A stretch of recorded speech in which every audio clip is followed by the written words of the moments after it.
So Duvvada Srinivas and Madhuri వీళ్ళు ఇష్యూలో sir ఎన్నో మలుపులు తిరగడం మనం చూస్తున్నాం.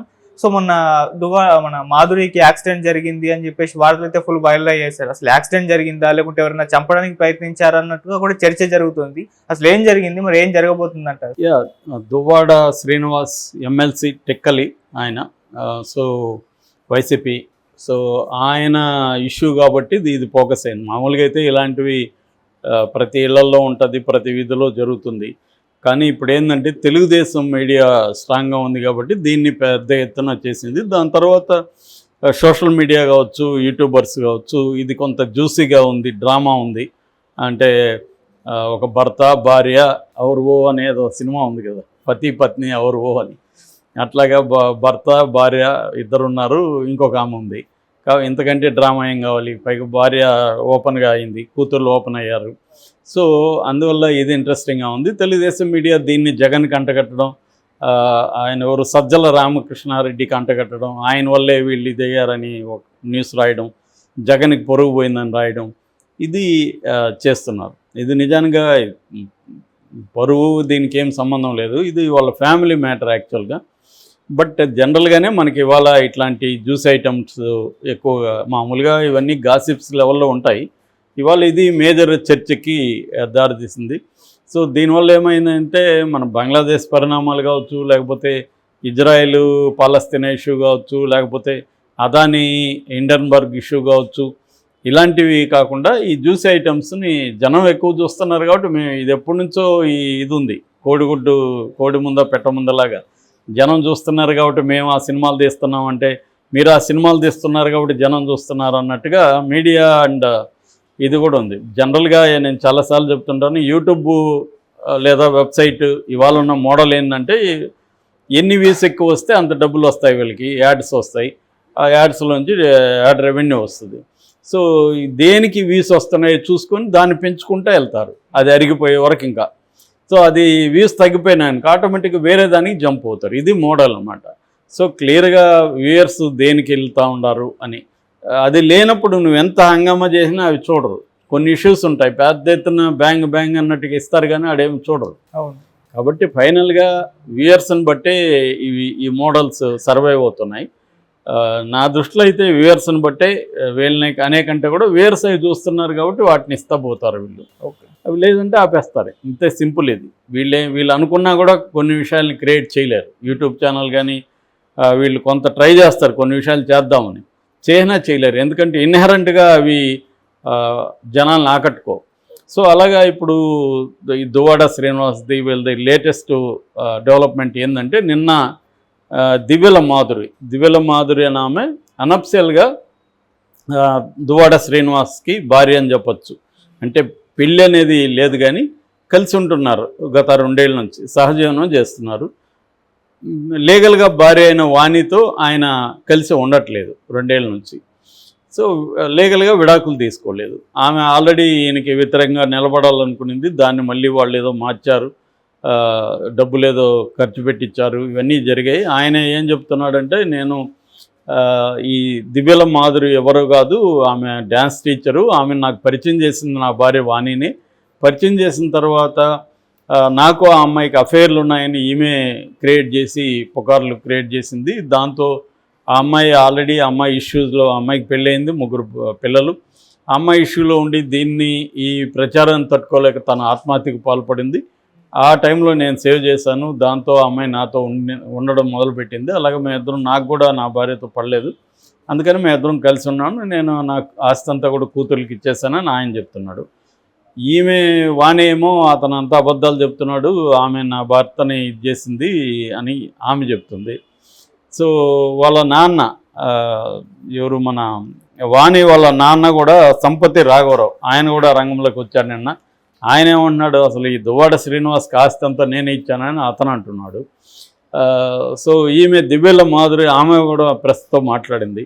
ఆమె కూడా ఈ దువ్వాడ శ్రీనివాస్ చెప్పిన స్టోరీని ఆమె చెప్పింది. నేను డ్యాన్స్ టీచరు, నన్ను ఈమె పరిచయం చేసింది, ఆ తర్వాత ఆమె నా మీద ప్రచారం చేస్తుంది, అందుకని దువ్వాడ నన్ను కాపాడాడు, is a friend, philosopher, guide, ఈ రొటీన్ ఒక డైలాగ్ ఉంటుంది, అది ఆమె చెప్పింది. సో నేను లీగల్గా అయితే నేను భార్య కాదు, కానీ మేము లీగల్గా తీసుకున్నప్పుడు మేము ఇద్దరేమీ నేరం చేయట్లేదు, ఎందుకంటే కలిసి ఉండొచ్చు అని సుప్రీంకోర్టు కూడా చెప్పింది అనేది వీళ్ళు అంటున్నారు. దీనికి తెలుగుదేశం మీడియా లీగల్గా కరెక్ట్ కావచ్చు కానీ మోరల్గా కరెక్టా అని వీళ్ళు తొక్కలో మోరల్. ఎవడికి మోరల్? తెలుగుదేశం వాళ్ళకి మోరల్స్ ఉన్నాయా? అసలు ఏ రాజకీయ పార్టీనైనా మోరల్స్ మాట్లాడే హక్కు ఏ రాజకీయ పార్టీకి ఉంటుంది? వీళ్ళేమో దాన్ని మోరల్స్ అని ఈ యాంగిల్లో వీళ్ళు ఆర్టికల్స్ రాస్తున్నారు, చర్చిస్తున్నారు. నిజానికి ఇక్కడ మోరల్స్ పాయింట్ ఆఫ్ నుంచి డిస్కస్ చేయడమే రాంగు. ఎందుకంటే వాళ్ళిద్దరికీ కుదరినప్పుడు వాళ్ళు విడిపోతారు. దాంట్లో నువ్వు మోరల్స్ ఏం మాట్లాడతావు? నువ్వు ఏమని మాట్లాడాలి మోరల్స్?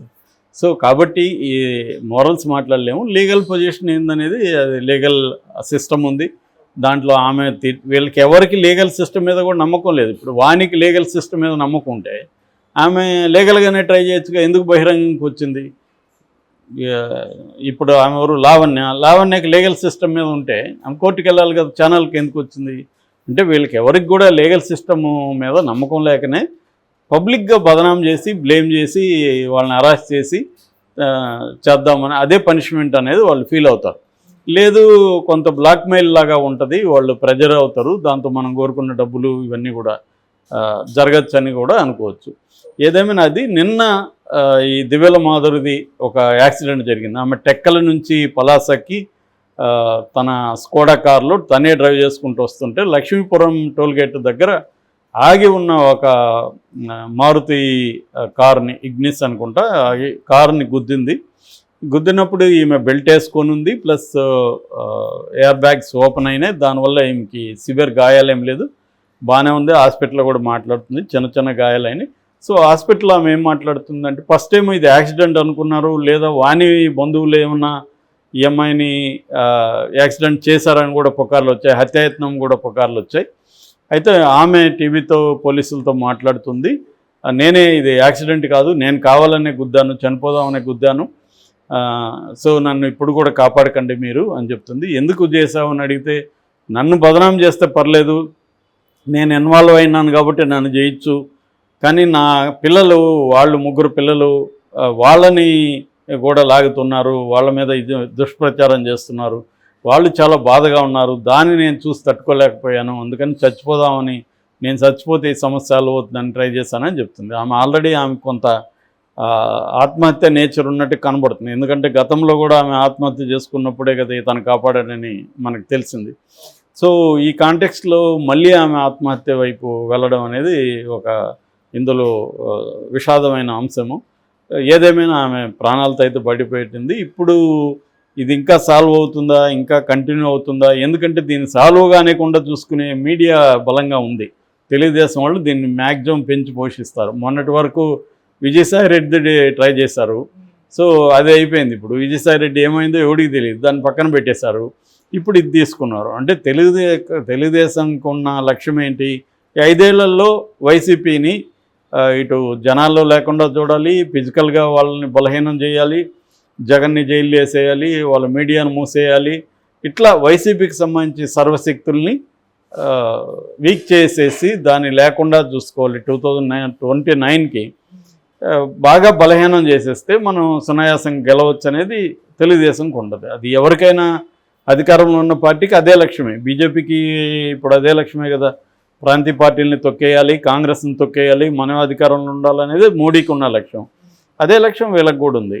సో ఈ యాంగిల్లో వీళ్ళు వైసీపీలో ఏమాత్రం దొరికినా దాన్ని బ్లోఅప్ చేసి పెంచి పెద్దది చేసి చేస్తున్నారు.